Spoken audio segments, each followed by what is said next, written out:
holdout. Hello, hello. As you probably just heard, we are going to practice holdout. You can also see it on the screen, but I do want to cover the map bans right quick. We do going to have a ban against Dragonshire and Garden of Terror. The two maps right next to each other, but coming out of Witch Rhythm. Meanwhile, Die for Cats take out Towers of Doom and Skoy Temple. So those maps are gone. Kind of the middle of the pack. I don't know how we're going to conclude a best of 5 if we don't have access to Sky Temple, but you know what? Not my problem. Not my monkey. Coming into the draft. Hello, I exist. We are going to be moving into that just real quick. I just realized I need to set this to a best of 5 because it is totally set for best of 3 right now. Nope. Best of 5. There we go. Update that. And then we do go ahead and have Vala being removed by the side of Die for Cats. We have Witch Rhythm getting out Bright Wing. Not gonna have to deal with the Lady of Brightness. The brightest of wings.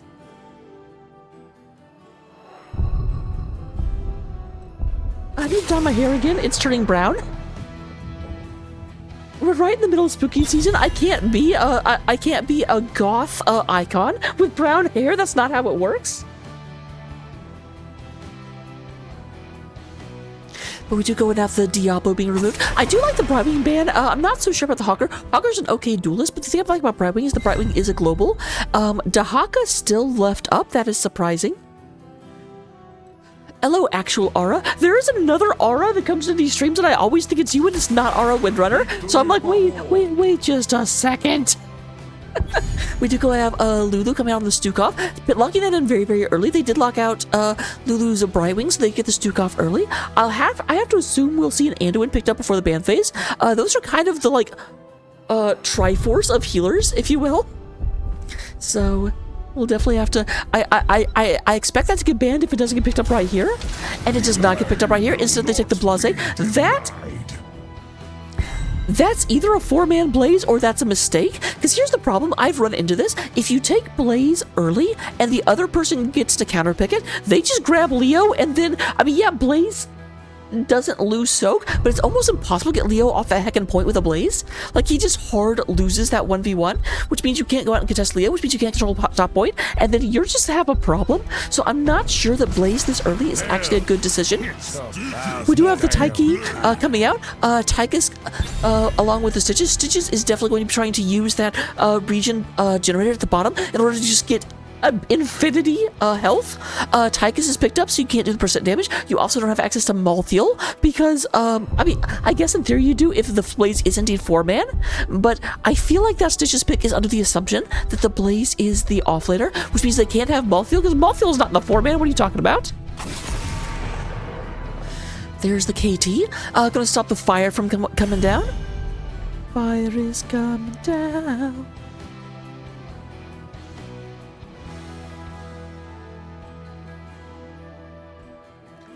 So we do go ahead and have the... This is where, like I said, I expect to see... Indeed, I called it. Look at me, knowing what I'm talking about. I'm amazing. Oh, by the way, if anyone was wondering, I tried to be good, but I got bored. I probably shouldn't wear a shirt with letters on it when you can't see the whole thing. And I can't like and raise the chair enough for you to be able to see it, but that way all of you know. And everyone that comes in later is going to wonder. I'll be like, should have been here at the beginning.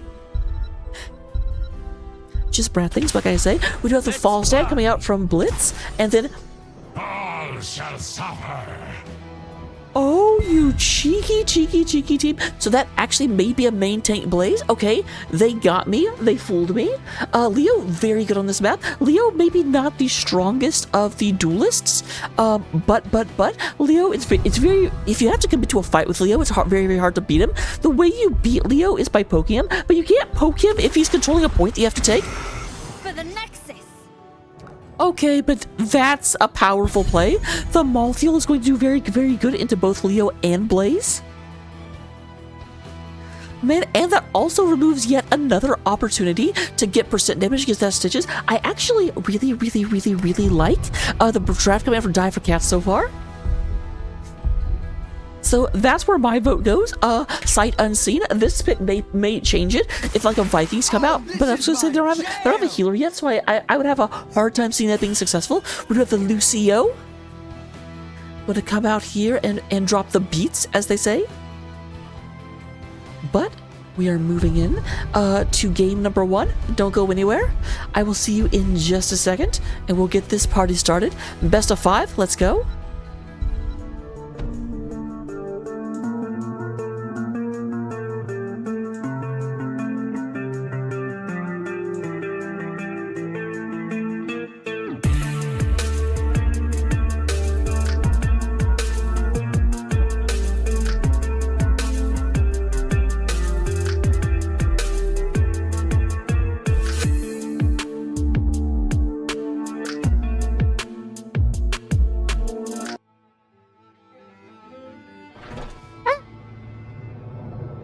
I am controlling the wrong monitor. Hell.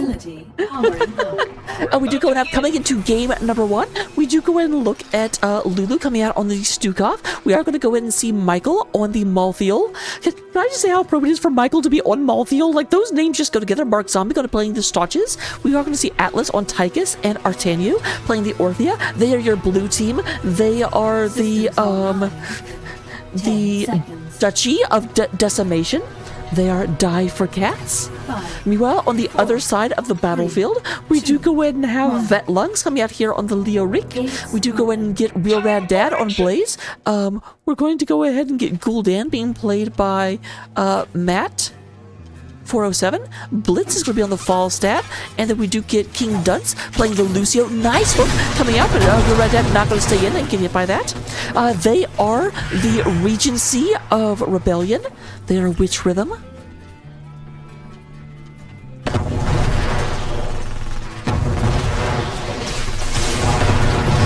So I always try and do like alliteration based on the first letter of the team's name, and I gotta tell you, I do not know one that starts with W. What is like a Regency of Rebellion or like Duchy of Desolation? Like what works for W?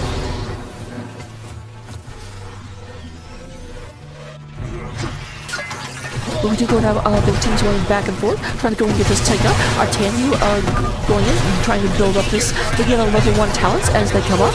We do go in and get hungry for more, not surprised. I didn't call that in the draft because, of course, you do have the globe respawn down here. So Stitches has a pretty easy time actually getting these globes as long as they're on top of it.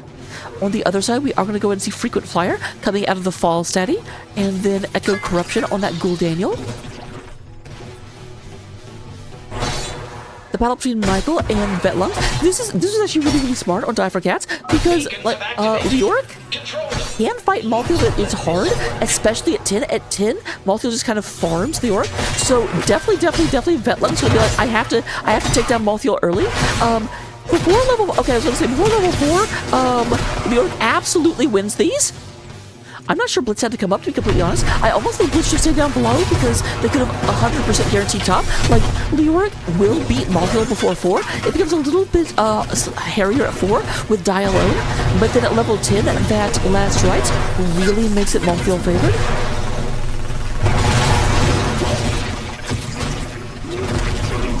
Man, they're still looking. But Michael going away. Michael did look like we saw did take Fear the Reaper in order to get that extra attack speed or extra movement speed and get out of danger. Speaking of getting out of danger, that is exactly what Gul'dan does not do. Down below, they were fighting a 3v4, and maybe a little bit too far out considering they were down a person. We do have Ghoul Daniel reenacting the end of Legion, was it? Was it Legion where he died? I don't know. I don't play WoW.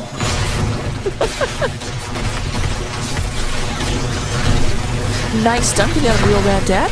But we do go and have both points channeled by Die for Cats right now. This is again what they need, and this is the problem because Vetlung's trying to go in there and get on top of. Oh, actually, I was going to say, yeah, no. We just talked about this. We are at level 4, but Malthiel has a very, very hard time standing and fighting against Leoric because the Drain Hope just like undoes a lot of that damage. A fully channeled Drain Hope? No.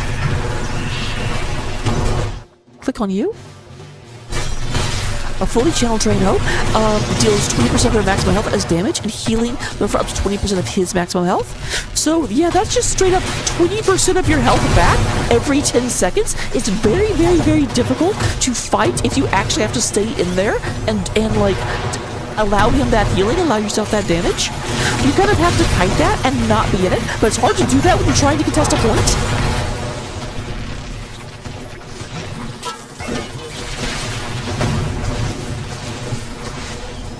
We did also have Ocean Renewal, and we will have... Oh, Neopescence is interesting. That will not necessarily help him control this point. Here's the battle again. And as you can see, it's super, super close. Yeah, I was going to say, Malthael does end up winning that because the healing is not fast enough. We have a kill down below, as we do have Tychus. Gets taken down by the Ghoul Daniel. 1-for-1, although it ends up being an irrelevant 1-for-1. Falstad does come up here, try and control us, but once again, that means that they're uneven down below.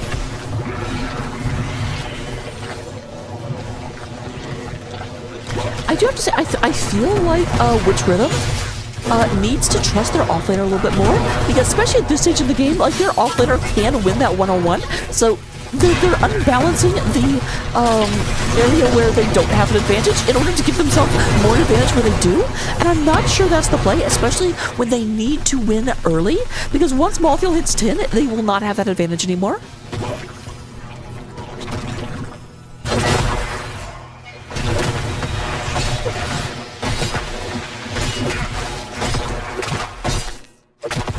Alright, at level 7, I was wondering, Willing Vessel does come in. That is going to greatly, greatly, greatly assist. I'm actually surprised. Maybe I'm wrong about how much Leo wins before 10. Or maybe this Malthael is just cracked, but we do have a kill on the Blaze. Nice hook, pulling them back into the silence. Matt trying to get out of there. He's going to be able to do so. Nice job from King. That's such a difficult, like, do you give them extra movement in order to get them out, or do you give them extra healing so they don't die? And I do think movement was the correct decision, but here we go again. Here we go again on my own.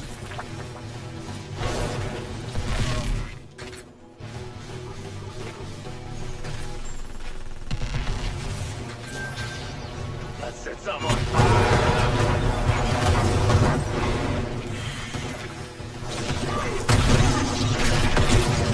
I would do go and have both teams picking up their camps. This one up in about a minute.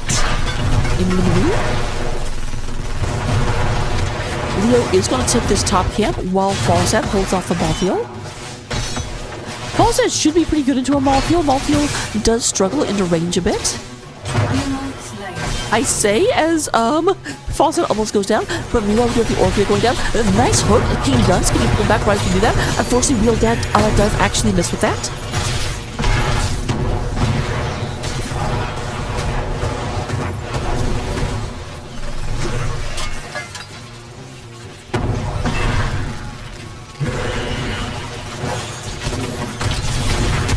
Alright, nice double stun coming from Real Rad Dad. They're doing a pretty good job of defending this.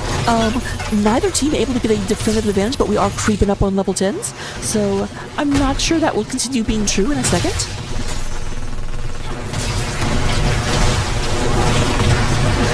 Okay, there is Malthael. Malthael goes and gets the kill into Leoric. Before 10, so yeah. A lot of the stuff I was saying is apparently wrong, and Malthael does beat out Leoric. Again, very, very good play. Leoric was picked up, not expecting to go to place. What am I talking about?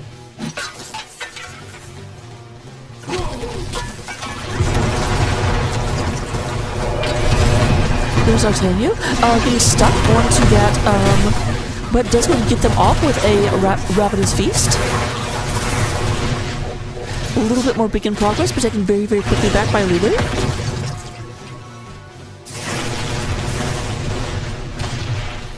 Generally, I'm awfully zoomed in. Let me see if I can fix that real quick. And indeed, I can. I've got the power. Alright, so we do go and have level 10s picked up. We will see Flailing Swipe, Eternal Feast, as we already saw. Last Rites, Commander Odin, and Gorge. On the other side of the battlefield, we will see Mighty Gust, Horrify, Sound Barrier, Entomb, and Bunker Drop. We do also go and have Die for Cats. Do manage to secure the first fort. That is going to greatly unbalance the bottom lane because they no longer have access to that, like, close and easy Moonwell.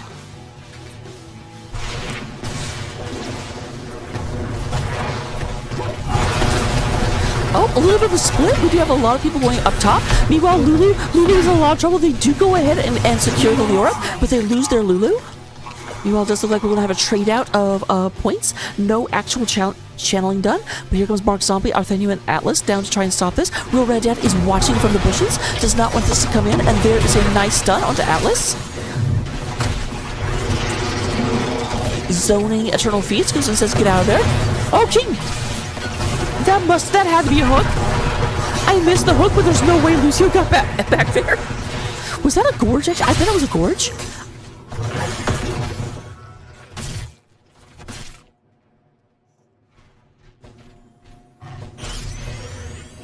Okay, another little bit of challenge. Up to 92%. For like it's taken back to the bottom. Vet Lung's super low, but Michael cannot get this done. Oh my... Last Rites is up to 3 stacks? Hello? When did this happen? It was at 0 the last time I looked. What's going on?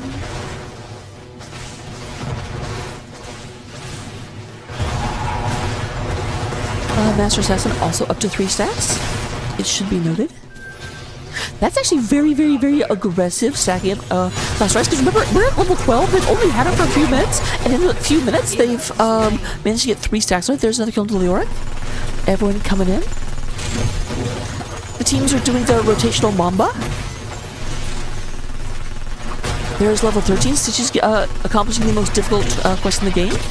Almost as hard as, I guess the second most difficult, Diablo's Soulstone quest is the hardest. Because level 10 is much harder than level 12. 13, shut up.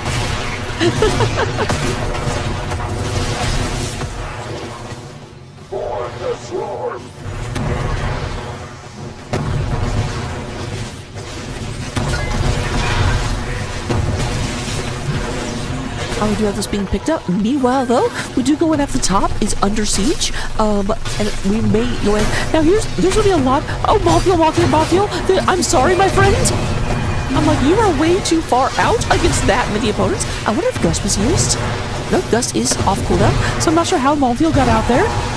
Oh, Horrify is on cooldown. That's probably what it was. So probably Horrify.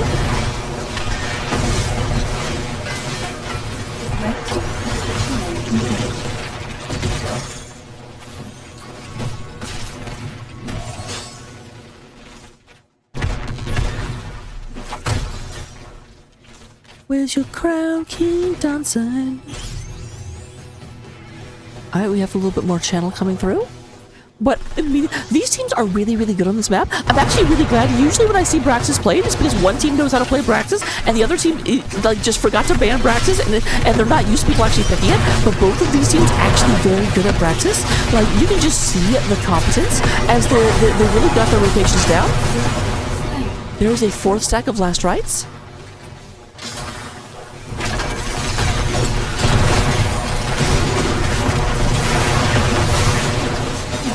Unstoppable today. That's going to be a double kill coming out of the side of Die for Cats. And I think this will finally be the objective for them. Although it's going to be even objective. The other team is at 96%.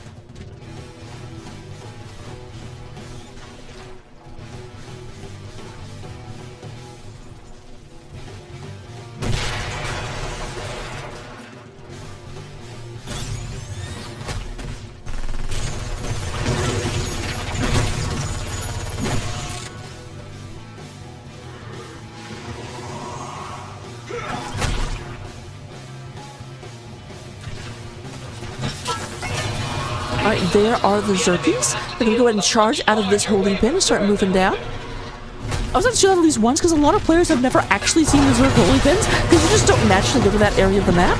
You just Zerg show up in your lane somehow.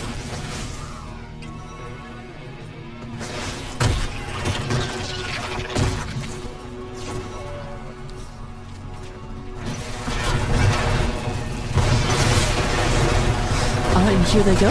Now, surprisingly, we have a very, very, like, almost all hands on deck here. Not a lot like the offlaners. I actually think this is going to be better because, like, the stopping power on the side of Witch Rhythm is much higher than the pushing power. On the, oh. Mark Zombie, put that blaze down. nice fear in order to make sure nothing bad happens to the Blaze. We do have a kill. Molecule takes down... No, that's not another stack of last rights. I'm really surprised. So yeah, going in. Okay, it does look like this will get stopped. Much better than I thought it would be. I think Moth will be able to take down the wave quite that quickly. We do end up with no actual structures being taken down during the Zerg wave. Both forts were already down before it came out.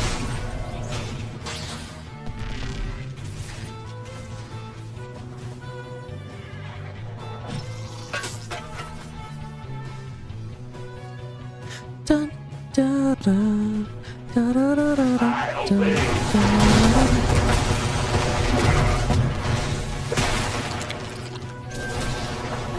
Both teams trying to take their forts.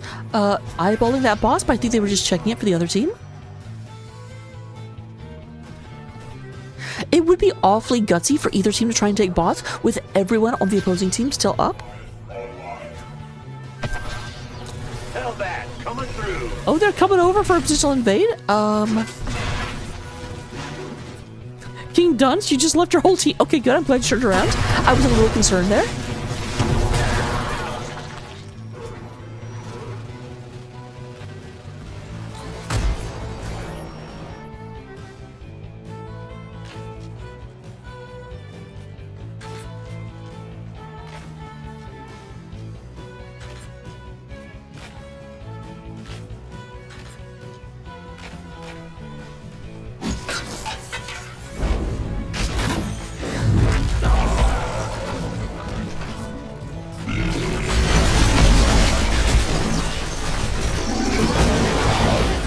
There's a nice three-person stun coming real better. We'll have them deep in enemy lines. Mark Zombie almost trying to get that out, but that is going to be the last rights going down. Mothra goes down in exchange, but then we have a kill onto the Lucio. Lots of damage coming through. Vetlungs doing everything they can. Unfortunately, Vetlungs is set up for 1v1 against Molecule, not a team fight necessarily. Although it does look like they moved over into cutting damage. They didn't continue going to the drain hope though.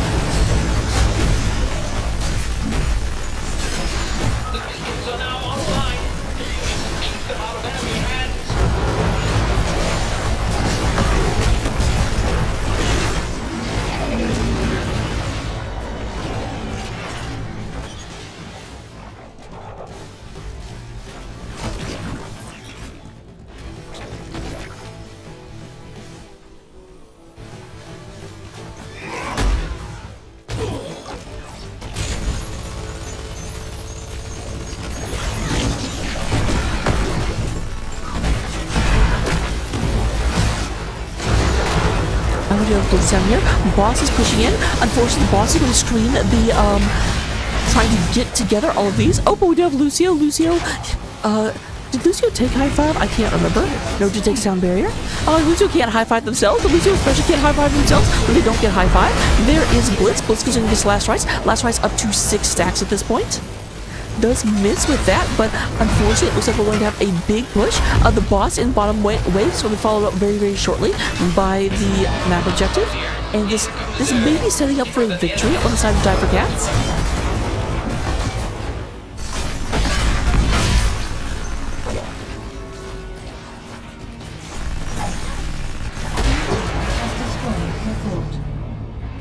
Red team's core is under attack.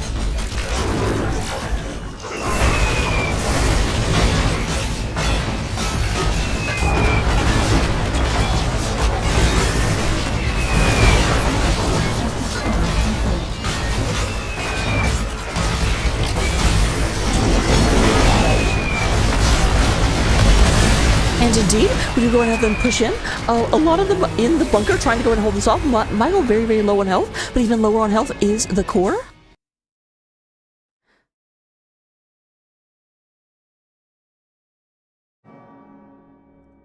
So we do go and have, leading into this, 17-minute game overall. We'd have 64,000 hero damage coming out of the Gul'dan. Molecule does get 55 and Tyke is 54.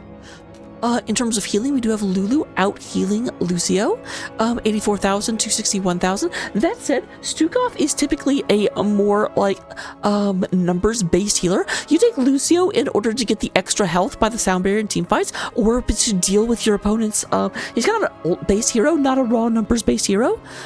So it's not super surprising. Nothing is King Duns that Stukov out healed them, because Stukov tends to like put out higher numbers than Lucio does, just based on kit. In terms of the experience, we do have Malthiel winning the Soak race, 12,000 versus Leoric's 10,000. Talents, that seems generous. We do go ahead and have the talents coming in, and we are going to see the like full build, not quite level 20 on the side of Witch Rhythm, which definitely hurt them in the end. A little bit of a extra. Really, it was 70 to 7, like the kills just got them ahead. But with that, I will see you in map number 2. Don't touch that dial. Don't go anywhere. This is a best of 5, as it says at the top. Best of 5, woot woot. And I'll see you then.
Here we are on Alterac Pass. We go from the best StarCraft map to the best Warcraft map.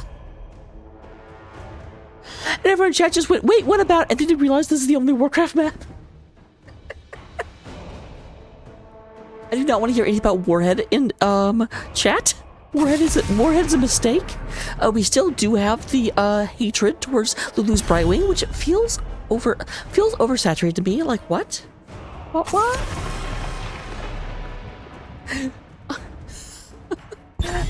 I'm sorry, I don't mean to laugh, but I feel like that right there is Vetlungs being like, okay, do not let that stupid bird...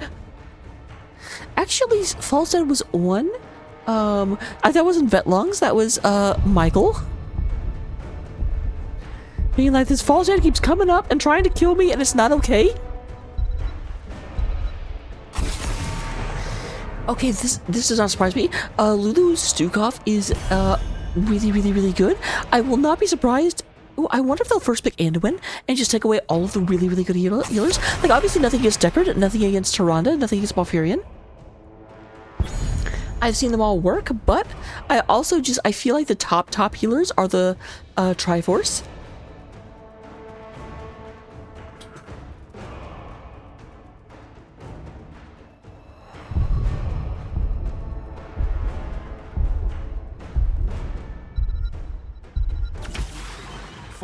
And indeed, they do go into at first pick that in order to really lock down Lulu's options.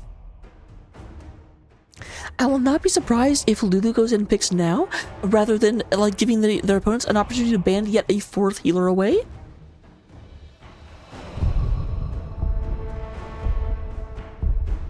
But they're really thinking about it. Lulu feels extremely targeted, and yet Lulu... Oh, how did I forget about Rhaegar? What is wrong with me? I should definitely not have forgotten about Rhaegar. I'm sorry about that.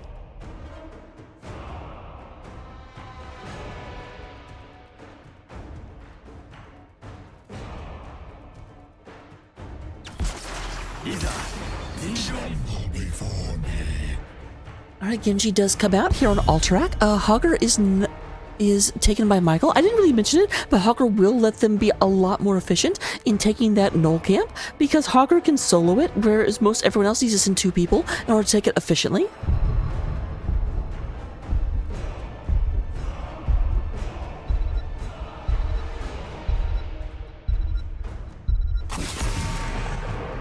There is Blaze getting banned out. They don't want to give that over to... Actually, we were at Dowers on the Blaze before, so... But obviously there could be a switch, but I doubt they would go both Blaze and Diablo. Unless Blaze was actually being in the offlane.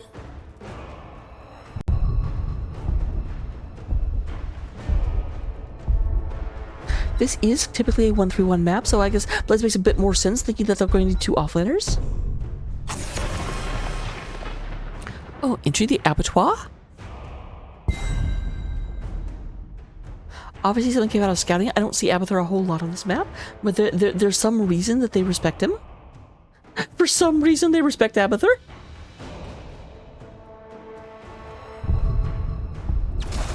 For the next, our world is worth fighting for. You're right, May.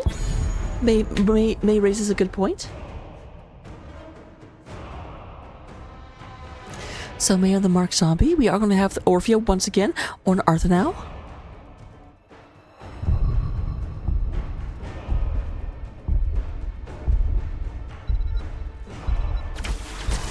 There comes the Sonya coming in from Vetlungs, and then we do have Matt coming on that Li Ming.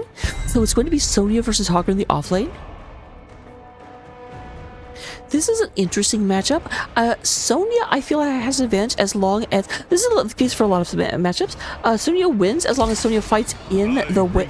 Pandemonium. Well, that just happened.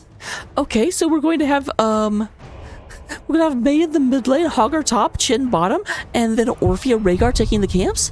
That's really interesting. A lot of displacement. I don't see a lot of Chin, so I don't know. Been seeing a bit more Chin lately, but oh my goodness, oh my god. I don't know what to expect for this. We're going to find out in just a second, though. Don't go anywhere. After these messages, we'll be right back.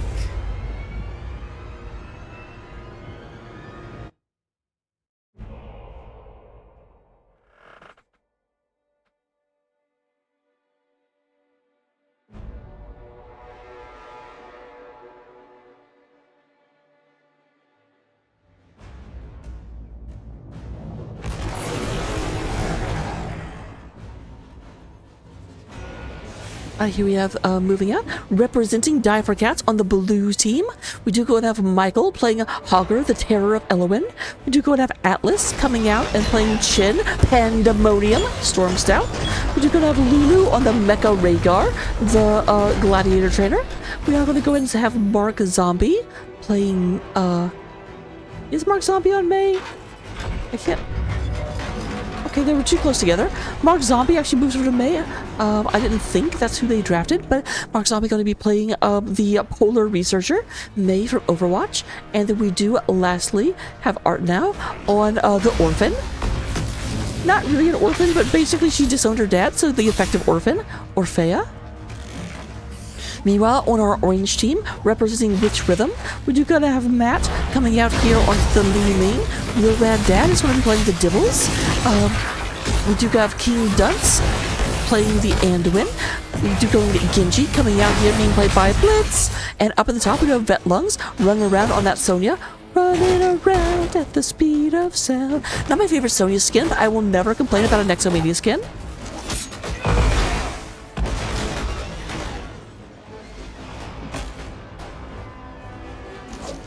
Looking at talents, that seems generous. We do go ahead and have Sonya going for Furious Blow. Going to be able to do a lot of smashy. Meanwhile, Hogger is going to take on the Prowl. Li Ming coming up against Atlas. Very weird matchup. I feel like this favors Li Ming though, because in order to drink and get shields, Atlas has to stop moving. And stopping moving is a bad idea against a Minger. We do gonna have Hogger making short work of that camp. But Hogger's on the other team. No? Okay, Hogger shouldn't go there. I was so completely all in on the idea of Hogger going to that camp. I was like very confused when I didn't see Hogger at the blue camp.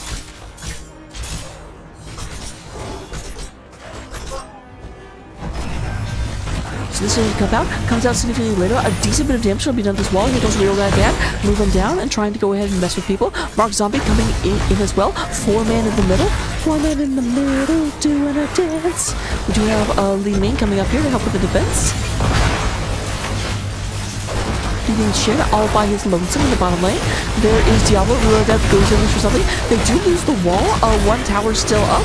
And here comes their own siege camp. I don't know if these guys have a specific name other than Noel.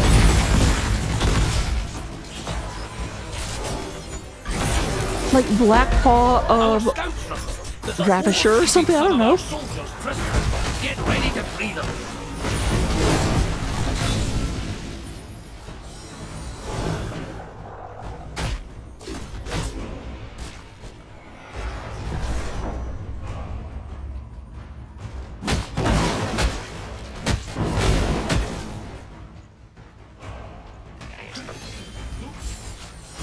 I do go in. I did not. I don't know why, but I was like, oh, they are. Hogger's fine. Hogger is going to actually be the first blood of this game, as which with them go ahead and clean that up top. Meanwhile, we do have the camps up and available. Though most of the time we don't see teams actually go for that, if until at least level 7. Often not until level 10, actually. So that may be what we end up seeing here. A little bit of aggression, be aggressive. There is a push. Arthur now does not actually hit a wall, so does not get stunned. Vetlung takes a decent bit of damage. Here is the 3 versus 3 up here at the top. But while that's going on, we have a push coming in here. Matt and Blitz trying to hold this back, but does at least lose a tower. And level 7 is online, so that does trigger aggression onto this camp. Vetlung's moving in, trying to go and get this taken care of. I like the timing coming out of Die for Cats here, where they're just like, get pressure on the mid lane and then push in to make them split where they are. Nice, fun police coming out of Anduin, gets Real Red Dad out of danger, but unfortunately Chin does take down Sonya. Well, unfortunately, if you want a, you know, longer series, because I'm definitely pulling for Witch Rhythm in this game. It is back to a 1-to-1.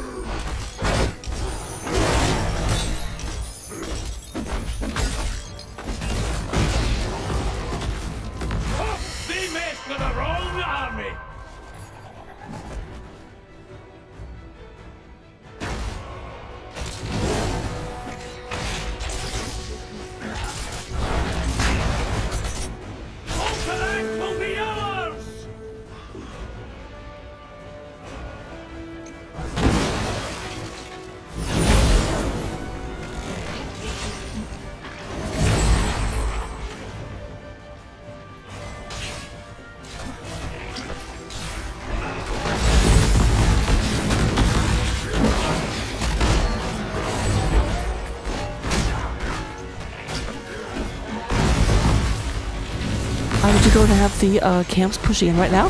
Most of the pressure in the mid lane, 3 people there, and a lot of damage. We do go and have, actually Mark Zombie manages to steal the thing's aggression by hitting someone. This is actually the mark of really, I don't know how intentional it was, but you'll see really good players do that, where with the objective, they're like, okay, shoot at me, I can take some shots when they don't feel pressured, because they very, very, very much. Oh, Michael.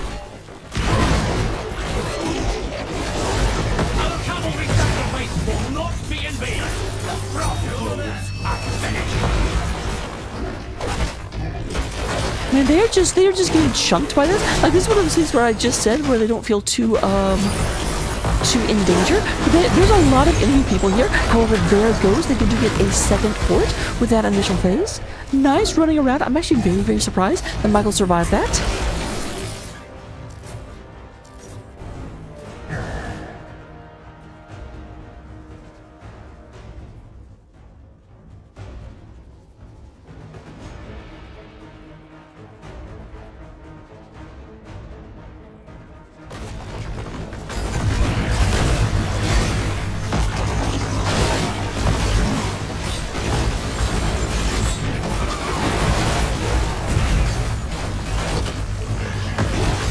Alright, there was a nice snowball in order to move everyone out. Gets that taken care of. They're trying to move in. I don't know if they do go in and lose out on the boss. Not able to take that. Both teams are level 3 at this point. And we have used some ults on the side of Die for Cats, which I'm a bit surprised they're running in here because they are down ults, and they know they're down ults. There is the throw, followed up by that, and just very, very quick execution of the Orphea. Nice combination of the lead, followed by the light bomb. There goes May as well, but the boss comes in and gets a nice stun. Blitz coming in here says, I'm going to kill you all. Wait a minute. No, I'm not. But that was a double kill. A little bit of over-aggression from Die for Cats. They knew they had the disadvantage because they'd already spent some of those ultimates.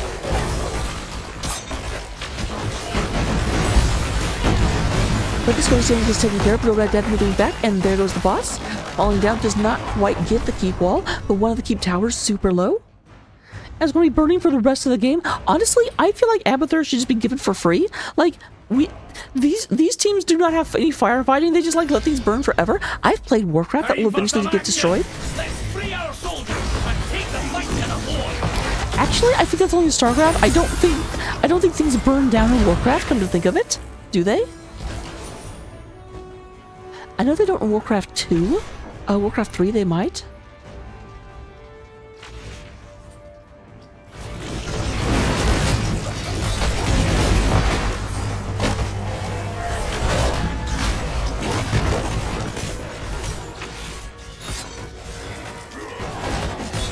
Alright, once again, Die for Cats. So now goes and gets that channel. There's a lot of people in the area. They are up a level, but not up a talent here.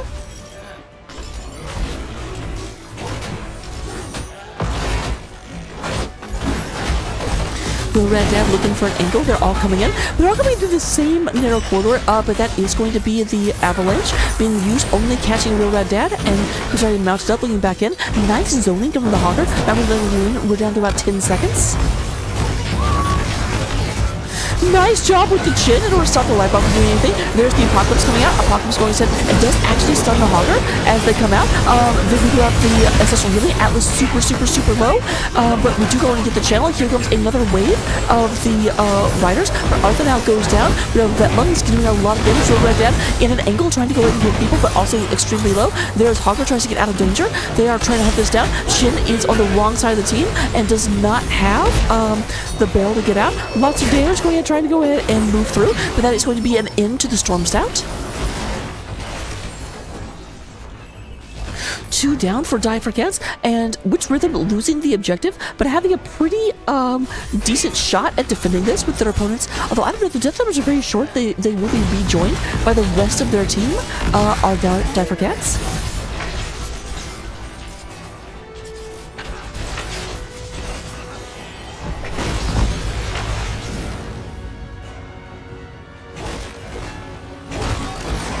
King Dun's coming up here, sees Michael. They want to go ahead and try and stop this rolling in. It does look like they're surprisingly enough prioritizing defending this fort over defending their keep. They do go and get a kill into Hogger, which is cool, I guess, but is it worth?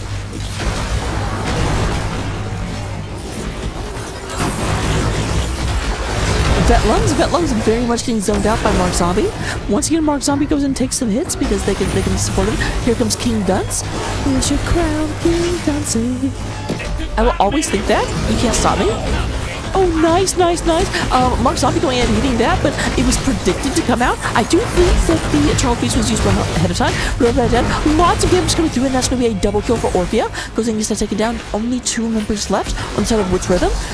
But Blitz does not care. Blitz says, I don't care if there's only 2 of us. We're 2 people that reset on kills, so I just gotta murder you all. And here goes Real Red Dad, gets frozen.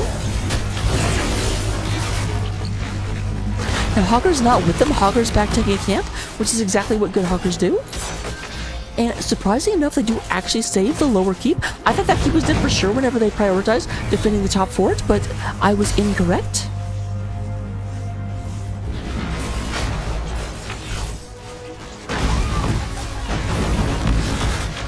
It does look like they are looking at top boss. When you get this lane cleared out. Nope, they're going to go ahead and say, no, you know what? We really like having forts down. We didn't get this fort, and that sucks. That's an affront upon our honor. However, I'm not going to let that happen. There's the flip and a lot of damage. Boom goes the dynamite. Boom goes the Orphea. Nice try on Shin in order to knock that out. That's probably tried to deal with the light bomb, and it did so successfully once, but not successfully twice.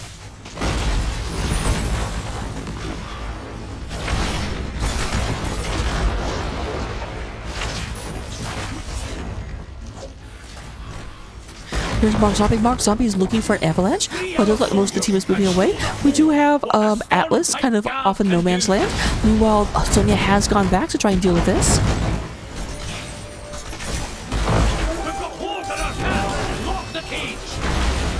A decent bit of damage coming through, but Orphea is back up, and it's soon going to be a 5 versus 4 over here.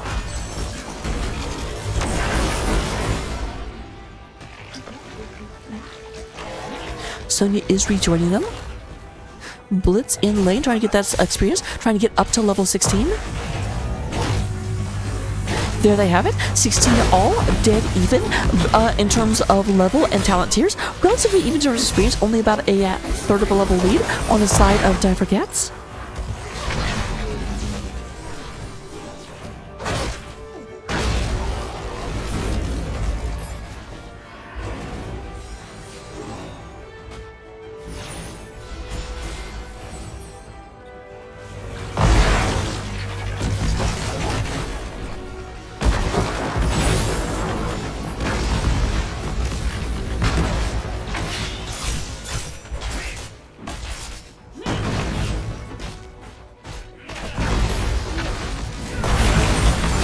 There's a bunches of damage coming out of Real Rad Dad. Does avoid that. They went for it.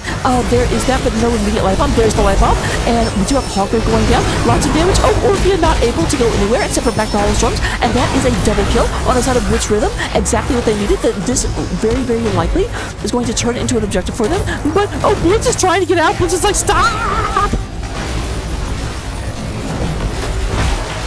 Nice stun, and Lulu gets a little bit too deep. Actually, never punished. Hello? Never mind. There goes Blitz. Blitz says, I'm always here to hunt down stragglers. Maev is the bounty hunter. I don't think so. We do have this being moving in, trying to go and get this taken care of. Is your crown nothing? Why is that song stuck in my head? Help.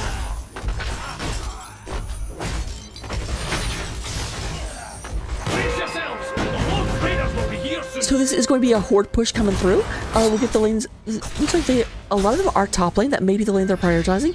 While Sonya pushes out mid.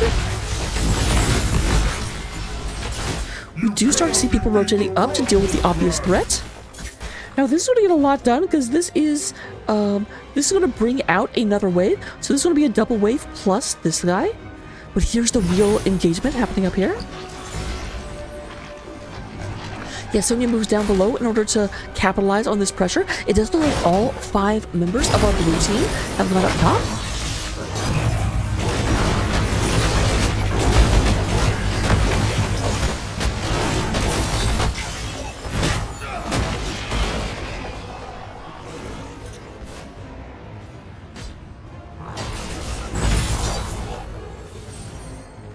of half dead here. They're trying to go ahead and stop this rotation in. Does go ahead and get a nice chastise coming out of which rhythm? Dunce. I could not remember who the healer was.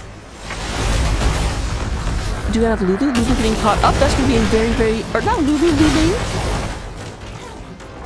Character in this game that starts with an L. See, the way my brain worked there, just to over-explain, is that I was like, oh, the healer got the really good chastised by the healer. Good job, Lulu. Wait, it's not Lulu, it's the other team. Who is the healer on the other team? And so I had Lulu on the brain whenever I was trying to, like, call out Li Ming.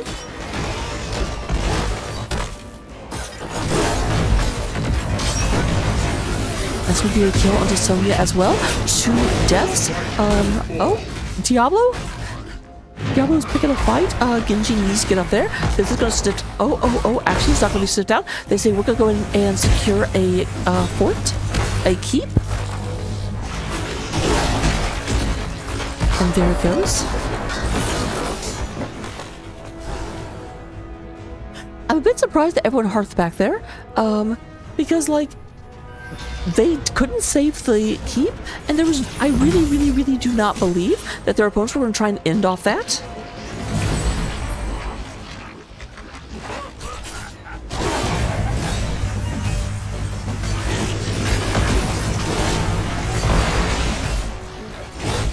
You're going to have this being taken. This is going to be a very, very big... Nice job on the Eternal Feast. Going to be hard. Let's try to get him. Let's, like, let me out! But no. Orphea does not release Blitz into the wild, and that is going to be such a good chin. He just, I mean, Genji is a super seriously healer, or a hero. To be able to go ahead and just not let Genji go where Genji wants to go.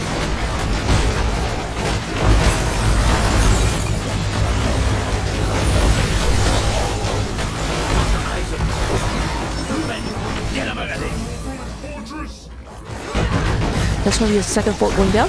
Boss down to 20% armor.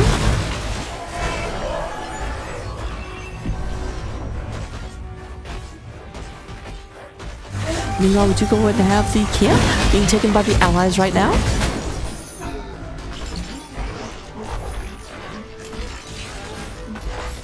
However, I had not noticed this was going on until just now, but a big old wave going to go ahead and most likely take top all by itself, maybe. Oh, maybe not. It's going to be close. I don't think they quite get it. That sucks.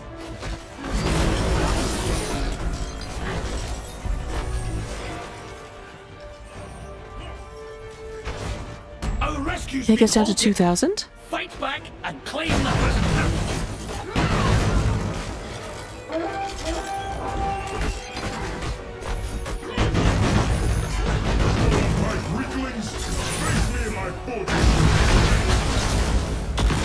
Should not be any immediate danger.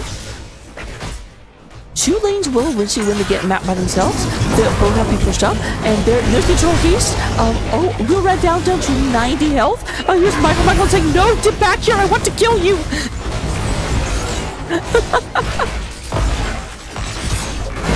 That almost seemed personal. Like, poor Michael put all of their ducks in a row. Just be trying. Such a slow, but I think only Vetlins may go out. I'm not sure. Oh, King Dunce is trying for it. There is Vetlins. Vetlins uses the leap to get out of there. But Anduin does play the ultimate price.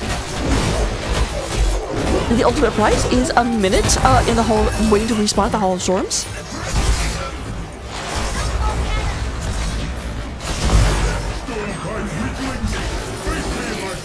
That might be it. We only have Li Ming and Diablo. GG is called by Mark Zombie. Might be a bit preemptive. I'm not positive they've got this. It's going to be close, though. Yeah, I think... yeah, they're over 50% done. And we saw 30 seconds left. Yep, this was going to be the end of the game, so it was accurate.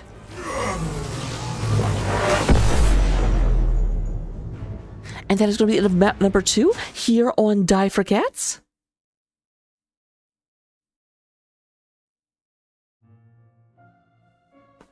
So, looking at things at the end of the second game, we do go ahead and have... Actually, let me refresh the button this time. I didn't press it last time. I have a button for a reason. We do go ahead and have 75... damage first. We have 82,000 damage coming out of that there Li Ming, 61 coming out of Orphea, and actually 57 coming from Hogger. We do go in and get 75,000 coming out of Lulu. King Dunce coming in with 61,000. And we are going to go in and see, in terms of experience, Vet Lungs does out-soak the Hogger by about 3,000, 17 to 14. Talents? That seems generous. I am able to give you full talent builds for everyone this time around, so copy them down, take them to Storm League, get all of the amazing victory, and I will see you in game number 3. That works better on game 2, it rhymes better. And I will see thee in game number 3. Saved it.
Cursed Hollow.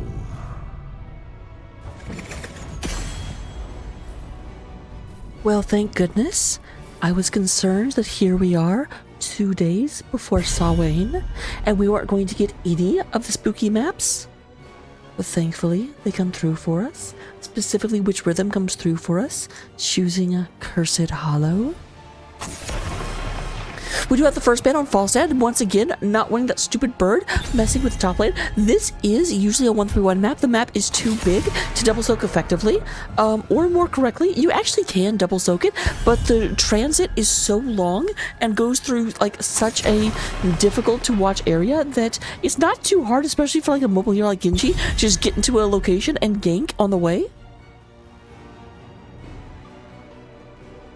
So it gets to be a yuck.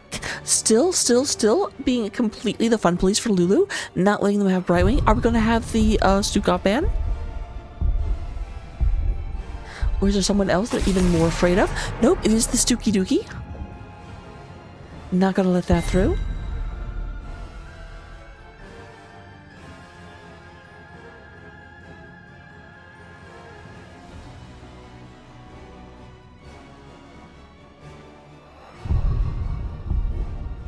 Here come the blue team. Then we do have the Anduin. So Lulu does, like, definitely caught on from last time. Wait, you just banned the, like, best 3 healers? I'm taking Anduin now. So we may have Rhaegar on the other side. We could have Decker on the other side. We could have Malfurion. Ronda. I feel bad. I can't say her name normally. Ooh.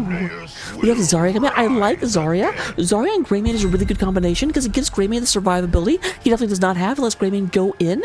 So the two of them together make a very, very, like, that's a statement to start off the game with. I'm very excited to see where this goes. I have a feeling it's going to go to Murder Town.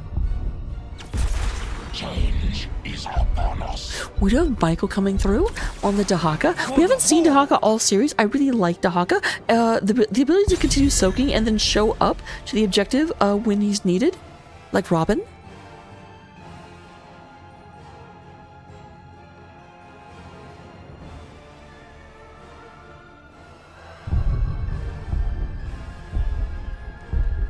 Alright, we do have our ban phase. We do not yet have either of our DPS on the side of Diver Cats, so we'll... Interesting. I guess it is 1-3-1. You could do Double Bruiser, and they obviously think Double Bruiser is a possibility, so they get rid of the Hogger.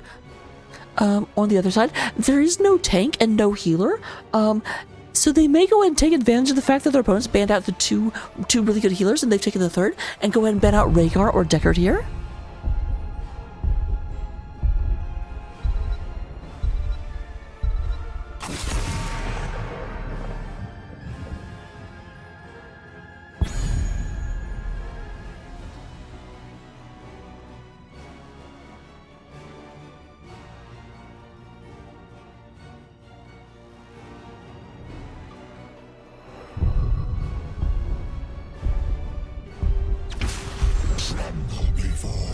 There is the Diablo coming through.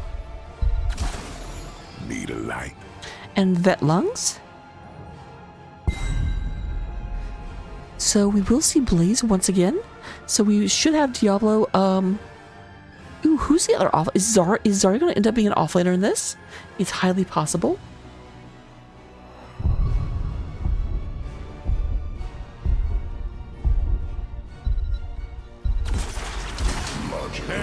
Now this is interesting. We have the Abathur banned out in, I think, game number 2.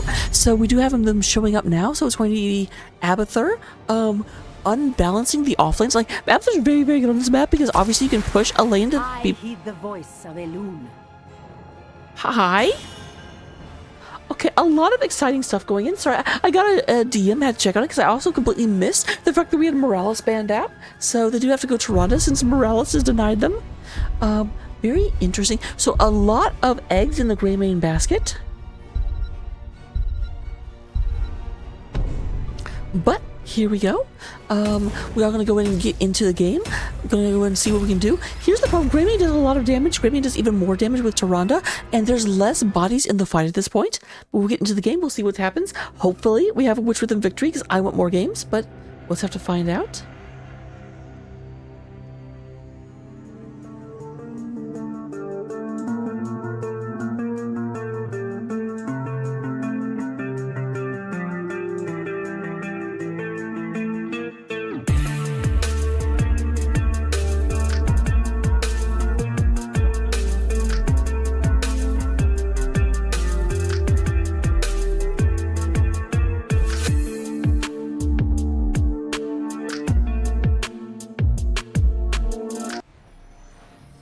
like coming into game number 3, potentially the last game of our series, but I certainly hope not. We have Mark Zombie coming out and playing the Johanna. We do have Michael on the Dahaka. Lulu is playing the Anduin. Arthanyu is going to be on the Tychus. And we do have Atlas on the Abattoir.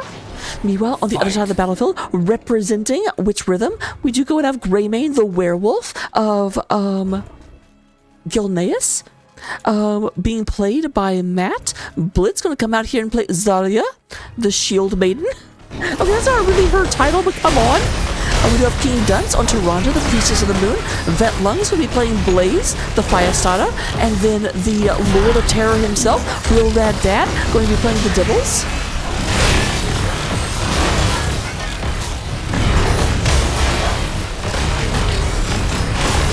Oh, Vet Lungs doesn't miss the charge. I'm going to go and pick that up, get a little bit of healing for everyone. That is 4% health and 4% mana. Real Red Dad does not bang into the wall because the wall is transparent.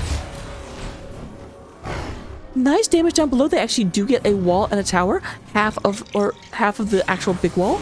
But they are losing the experience. Abathur is in the middle, going in and trying to pick up this soak and get this push. Meanwhile, Abathur has gone up to the top.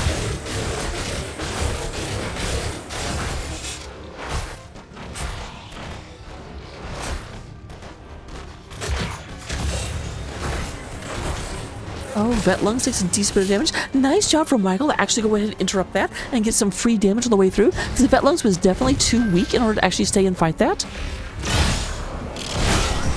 What? How did... What? What did I miss that you guys are here? That's gonna be first blood coming through. Very, very nice. I mean, like, I feel like they caught someone out there. Mark Zombie trying to get away, but nothing doing. And that is a double kill coming out from the side of Witch Rhythm.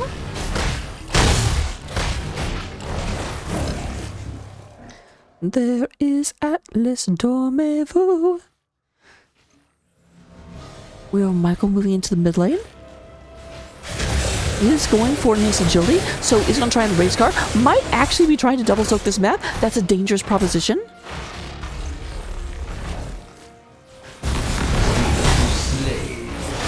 A little bit of a counter aggression coming through, and a counter double kill coming for the side of Die for Cats. Then get away from our camp. You didn't let us steal your camp. Why do you think we let you steal ours? First of all, that just means the 2v2 roughly even in terms of the experience. Heroes, gather tribute and earn my favor.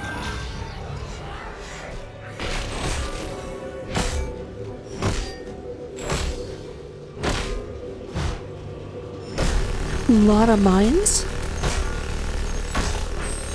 And we do have a rotation down.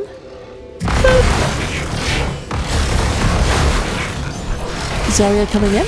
Now, not all the members of blue are here yet. Dahaka's still in the mid lane. Obviously, Abathur not here, but Abathur totally, like, always here. Lots of damage from Red Dad. There comes a shield out to protect them. There is a stun arrow. Does miss. Red Dad trying to go in and stay in this. Did actually go Feast and Fear, not going the Fire Stop heal though.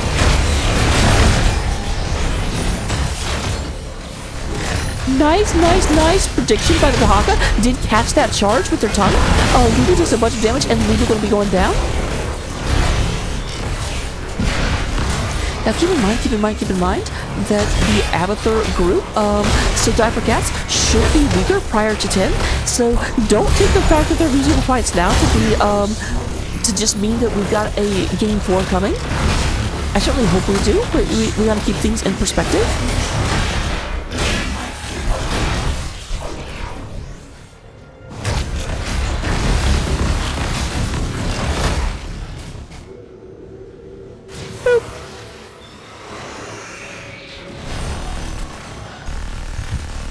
Yeah, Tyrande's going hunting.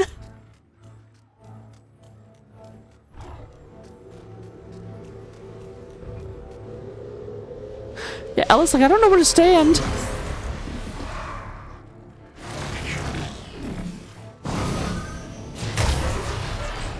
Does scout out where Abathur is with that owl?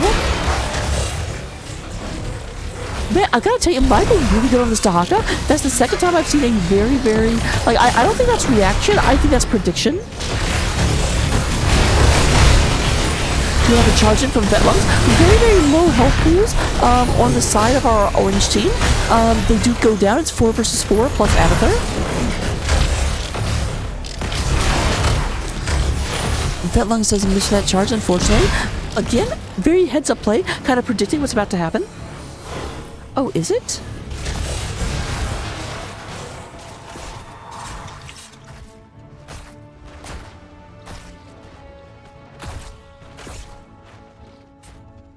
That should take care of it. Thank you for pointing that out.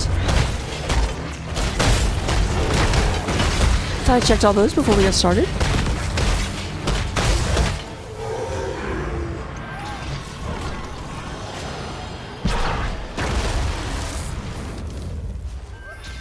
Shall we see who gathers enough tribute this time?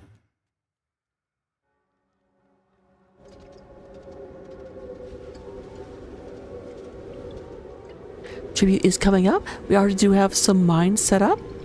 Interesting position for them, honestly. It's probably because this, like, sees through, like, there. So they didn't want to set it up where their opponents had vision.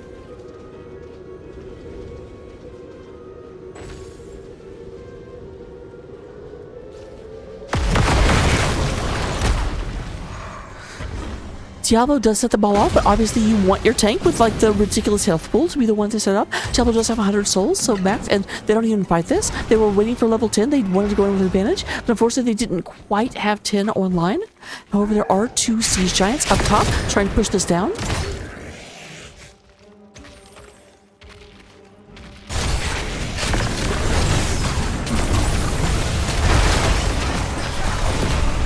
Alright, there's that going down. And Blitz goes ahead and just gets absolutely truncated.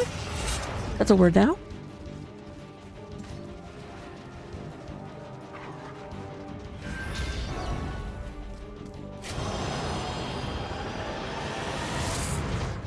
Oh my goodness! Gather tribute or face my curse.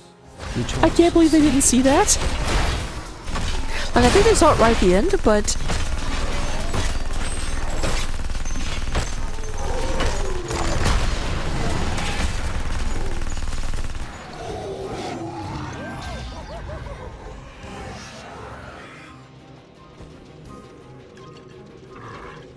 I'm gonna go ahead. Now this will be cursed if it can be picked up by Witch Rhythm. Real Red Dad already standing. Just move back a little bit. Dahaka not up here yet, but of course Dahaka can burrow. Level 10s are online, of course. There comes the Draken Laser Drill. Very, very nice position, but the Greymane goes in and takes that out. There is the... We do have Falling Sword, Light Bomb combo coming out. Haven't seen this in a while. But we do go and have that moving in, trying to get that taken care of. We do have a kill onto Diablo. Greymane goes down. Atlas does not have a lot of health. Dives into the bunker. Blitz, very, very, very low. Not going to make it through this. And that is going to be a triple kill. Diablo does go back to 25 souls. Has, of course, completed the hardest objective in the game.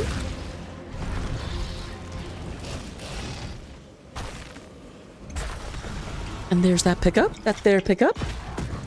Meanwhile, okay, so we had Falling Sword, of course. We did see Isolation, Ultimate Evolution, Draken Laser Drill, and Light Bomb. On the other side of the battlefield, we're going to go and see the Cursed Bullet, Starfall, Bunker Drop, Apocalypse, and Graviton Surge.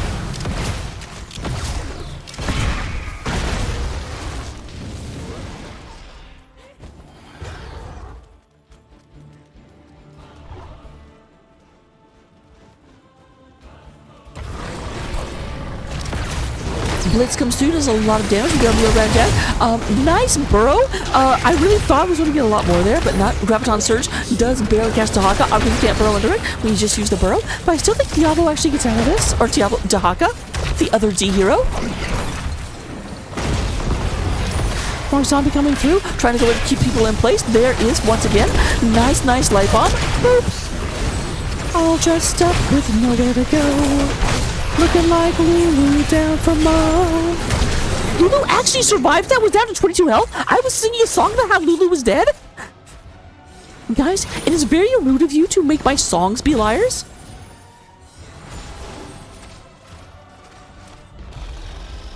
Michael coming in here. Gonna go ahead and channel this. We do have King and Dunce in the area. I'm not sure if they can stop this. The answer is not quite. curse upon you. Now we do once again have the siege king. These siege giants really, really hate this fort. They've been here all game. Meanwhile, surprisingly enough, they're trying to take boss during this objective. Usually that's a terrible idea. I'm not sure if it's a good idea here. Blue team has destroyed a fort. So top fort goes down. We do have this rotation in. They're looking at Michael, but by the way, hi!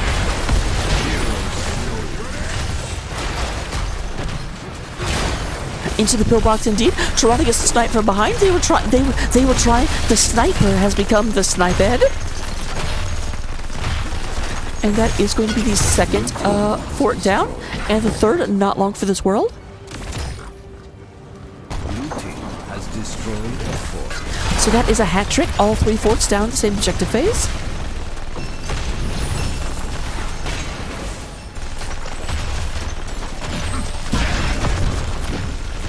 Enough! The curse is over. I hope you make the most of it.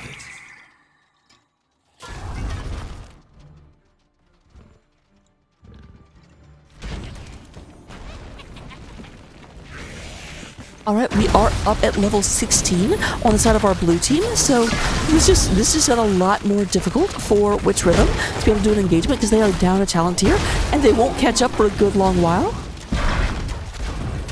Meanwhile, sensing that advantage, we do go ahead and have the boss being taken. It is scouted out.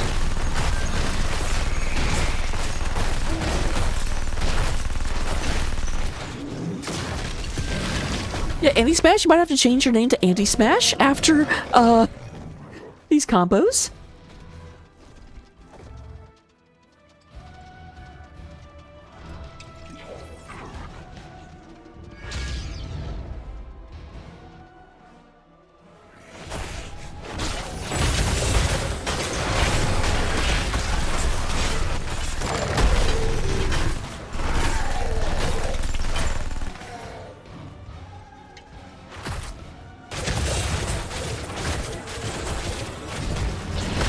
There's this. We have Mark Zombie in the bush, waiting to see if they move out and overextend.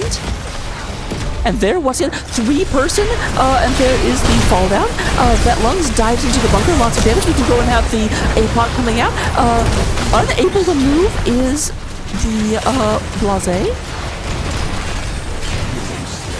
And that's going to be the front line down on the side of Witch Rhythm. We had a very, very, very promising start to this game, but that start is rapidly dwindling.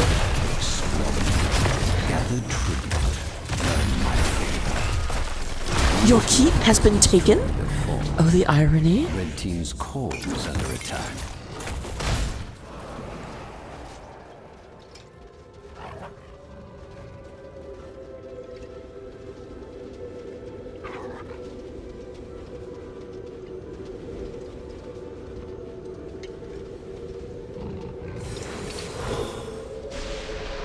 And you go ahead and try and get this. Their opponents are almost up to 16. We are about to have even talents, at least for a little bit, because obviously 16 is going to be gotten way before we get all the way to 20 on the side of Die for Cats. Guys? Thank you. I would have been mad.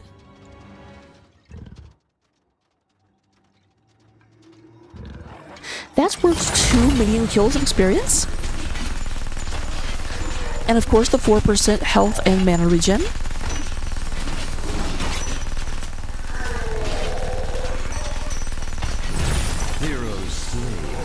Oh.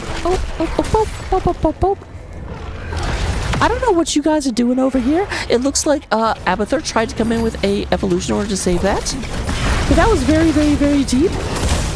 You're in too deep. The good news is that the objective is not coming up for at least 30 seconds, so Dahaka will be able to burrow in. They're not going to get hard punished for that. Gather tribute or face my curse. The choice is simple.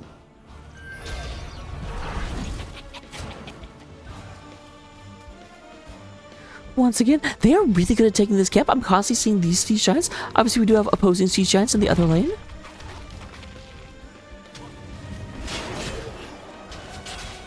that's going to be a problem if left unattended, but I do not blame them for saying we need to go ahead and take care of this. We try and get an advantage. Real Red Dad, might have been a little bit too far ahead of his team. Does go ahead and go down. That's a lot of damage. We do go ahead and have the Starfall coming down. Does zone out a little bit, and this is going to be Artanu going ahead and giving another objective, bringing us to 2 versus 2 in terms of the objectives. Nice move by Zarya. The enemy team cannot move, cannot escape. Vetlungs comes down, but I don't think this Blaze is going anywhere.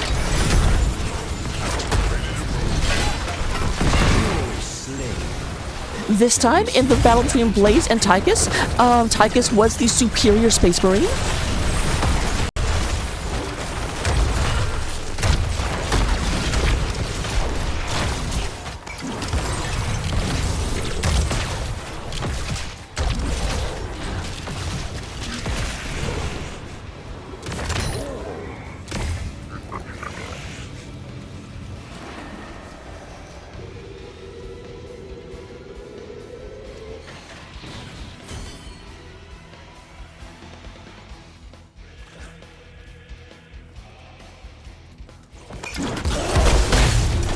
And there is the objective. I'm surprised that wasn't contested. This is a very bad objective. I don't think that this is worth taking right now. Though granted they were down 20, so I guess that makes a lot of sense. But that's a rough, because I feel like being down 20 now they're fighting for their lives in a fight they can't take either. So I think that may have been a bite the bullet and try. Michael takes a bunch of damage though, and you know what? The bullet may be bitten successfully. There is a bunch of damage coming out. We do go and have the Zarya going down, Greyman going down. There's a stun coming from Blaze. Real Red Dad looking to move in here, but they only have Tyrande left. Both are frontline damage, or really their only damage was Greyman, but Zarya also not here.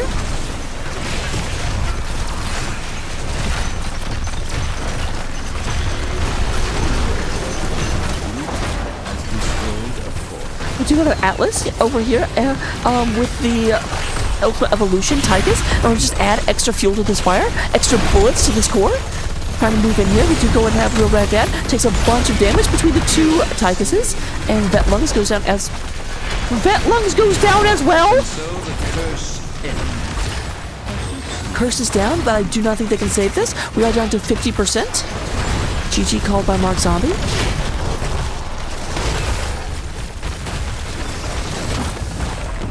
Oh my god, I have a third!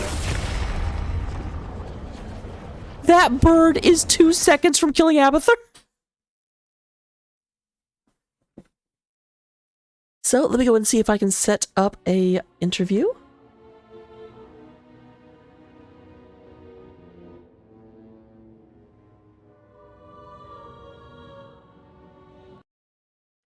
I'll leave that for right now. Might be doubled up, I apologize.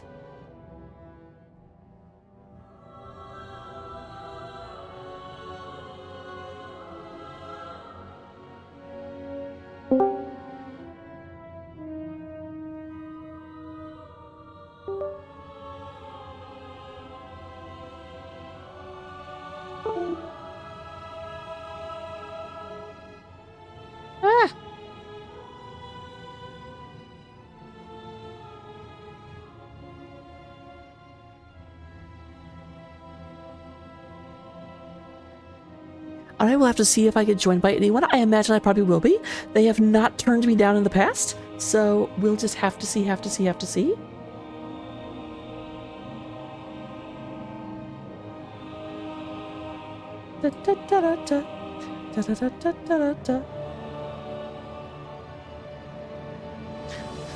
So, looking at things, we do go ahead and have, in terms of damage...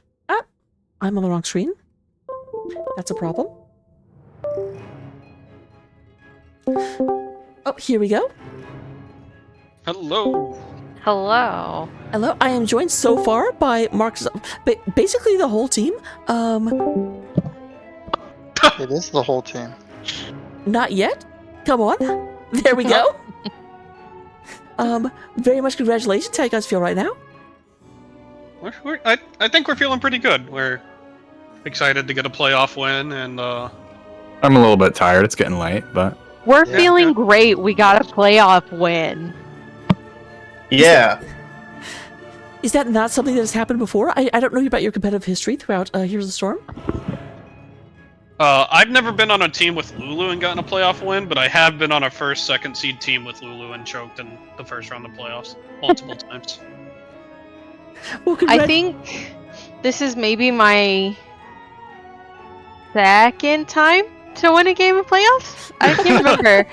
I've made it to playoffs many times, and like you said, lost many times in the first round of playoffs. Well, congratulations on breaking the curse, if it is a curse. Breaking the curse on Cursed Hollow. I do have to ask, couldn't you have given us at least a game 4? Like, come on. Did you have to? Tune in next week and we'll see. I definitely will either tune in or cast, one of the two. So, looking at things, obviously the first question I have to say is, do you guys have any preference? Is there anyone you're hoping for in terms of the other match happening right now? Ooh. I think we want not LTK to win. LTK did beat us. Yeah, they're the only team that's beat us. And your team, Raka. I was like, hello? Yeah. Don't. I am looking forward to a tie-breaking game with LTK, to be honest, because I was thinking the same. Yeah, we do need beat to. them 2-1. They beat us 2-1. I think it's only fair that we settle this in the conference finals. Well, we'll have to see if that happens. I will raid over there unless the game is over by the time I finish the interview. I don't know what their score is right now. But going back to Braxis on that game number 1, Braxis, oh my god, it took until like level 12 for the objective to get gotten the first time. How nerve-wracking was that? Because it just seemed like you guys could not get a definitive win over them. They just kept meandering up to top lane, and you're like, okay, well, we can't hold top because Falstad won't stay still. Yeah, I felt bullied all that game. Yeah, I mean, I don't think we really needed the objective. We were just able to kill their buildings. I think we killed the bottom fort and the top fort, so. Braxis is a game of inches, and then it splits wide open after a little bit. Yeah, So, I agree. We weren't too concerned about the first objective. So, what I'm understanding is Braxis is like a zipper? Yeah, actually, yes. So, in game 2 on Alterac, game 2 you guys seemed a little bit more dominant. You seemed like you had a game plan, although it did start to turn around whenever they got, I think it was the third objective. Did you have a specific strategy going into Alterac, or did you kind of just react to the other draft? So, Alterac, looking back at the draft, it definitely was a bit more of a go-with-the-flow draft. Kind of just running things we enjoy playing and trying a new strategy that I think we were pretty pleased with. So we also know that they liked the Genji, Light Bomb, Leap combo, so taking things like Mei, we could just push them away. And also the Chen barrel. Yeah, was Chen intended the entire time, or was it reactionary? Both. We went into the series talking about pulling out a DPS Chen, and the deeper we got into that draft, the more we were like, oh, this looks really good. Well, fantastic. I don't know if it was ever truly an intent until it looked like it would be a good one. It was never off the table, that's for sure. Like, Greg just works too good for either an engage or a disengage in that case, so. Yeah, we were saying it was going to be Gust at home, so since the Falstad was banned. It definitely did really mess up. At least one of the engagements completely fell apart, purely on the basis of they went to leap in and then they got booshed back and then the light bomb did nothing. Mm-hmm. Going into game number 3. Game number 3 was the first game we saw Dahaka come out. And I've got to say, the tongues really frustrated Blaze and Diablo, I think. At least once on each, I saw them go in and then like, oh, now I can't move. Yeah, that felt pretty good. They got me back though. They were giving me the they were chasing me pretty hard. At least twice. Oh yeah, there would be a few times. I I missed this because I was watching your team take boss at bottom, and then all of a sudden I saw Dahaka and clone Dahaka on the other side of the map. How did you end up there? Just trying to get essence, just sneaking around in bushes and. You're just asking excellent questions, Raka. I don't know what Michael. How did you get there, Michael? I was just trying to clone him to help him. He's sitting back in his recliner right now with his blankie on. Yep. Just collecting essence. Yeah, I was just trying to get some essence. Well, also, actually, speaking of how did you get there, can I ask about our whole team is at their giant camp at the 30-second mark? Okay. Oh, yeah. Oh. So, I died twice in game 3 just trying to help my friends out on the failed rescue mission. I got flipped over the wall. Yeah, I think that's what happened. Elbow. Yeah, and we tried to get him out. Yeah, that was. It was saving Private Mark Zombie, and it Next did not question, go please. well. Okay. Turns out even gods can bleed. That's a better answer I was expecting, because what happened is I was up top talking about the matchup, and then I looked down, I'm like, how did the... I actually thought you were trying to steal their camp, and I was like, is the camp even up? No, Mark said, oh, I'm probably dead. And I was like, oh no, Mark is gonna be fine. It's just him versus the Diablo back there. Like, his health bar is fine. I'll just go over there, I'll pull him if he needs it. But then we started trying to back out, and suddenly it was me and Mark against 4 people on their team, and it got a lot more difficult. And so more and more people kept crashing down there, and then I died, and then eventually Mark died, and it was a whole thing. Okay, that was legit. I don't understand what happened. Question. And then the last thing I have to say, or I have to ask, I was very surprised in your first curse. I was looking at the lanes, I'm like, where's their team? And then I noticed you were on their boss during the curse, which is, I've always been told, a terrible idea. Is that a specific strategy, or is that I guess we started it? That was definitely, well, we're already here, we're already doing it. Yeah. Yeah, finish this as fast as we can so we can go do things. I was vaguely aware really that it was slow the at third this. curse, so. I've definitely been there in games where you're just like, okay, I'll start the boss, you guys get the tribute, and then suddenly the curse starts, you're like, oh, well, whoops. Yeah. So, totally understood. I was just hoping for some, new understanding of the meta and be like, oh no, the reason we went for boss here was da-da-da-da-da. If you can time it, then it's really strong. Yeah, that's true. That is true. But with that said, those are all the questions I had for you. Let me turn it over to you for any shout-outs you might want to give. I won't ask you to explain your team name again.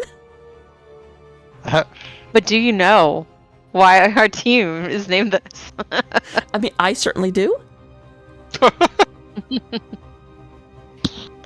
Well, shout out to you, Raka, first of all, for casting. Yeah, thanks you for casting. cast many of our matches this season, and we really appreciate it. Yeah, thank you, Raka, for keeping the hot stream alive and getting coverage for this great game we all love. I mean, now you can't accuse me of trying to get free scouting information anymore. Oh, true. Wait, you weren't our friend the whole time? Shout out to Witch Rhythm. Yeah, that was a very good game 2 and 3. So. Yeah, they had some good teamfight execution there. Specifically, game 3, King Dunce for trying to snipe me with owls the whole game. That was a blast. The whole game. And the whole game. He did snipe me too when I had almost gotten away, and he sniped me. Yeah, and Witch Rhythm was a lot of fun to play the whole season. Yeah, they definitely came to play. Yeah, I'll be the first to say, I'm not sure it's accurate to say tried to snipe you, because I definitely saw a lot of those owls, and your health pools were concerning. And at one point I got hit. Yep. I get to one point I suddenly saw it, and I'm like, oh man, this poor F. There's like, where do I even stand? I was bot at one point in what I thought was a pretty good location, and then I got hit, and I said, who shoots an owl over here? I don't know why I got hit. I left around that meme. Who shoots an owl? But with that said, I'll go ahead and let you enjoy the after party. We're gonna raid over and see the other Div D game. It does look like it's still going on. So, any final words? Yeah. No, geez. So We're gonna win the whole thing. I got one. Huge shout out to Arrow for constantly subbing in the midst of this chaos that was this season, filling in for me last couple of weeks. That was very cool of Arrow. Arrow was definitely here to cheer you on during the game. Yeah, he even got Kel'Thas Respect Band game 2. Arrow was there for me when my child was born. Yeah. He was in the hospital. Oh, that's amazing. But I will see you guys next week when you guys schedule the grand finals, either in chat or in the game, depending on what happens. Have a good one. Congratulations, and let's go. Thank you. See you there. Yeah, Thank you so much.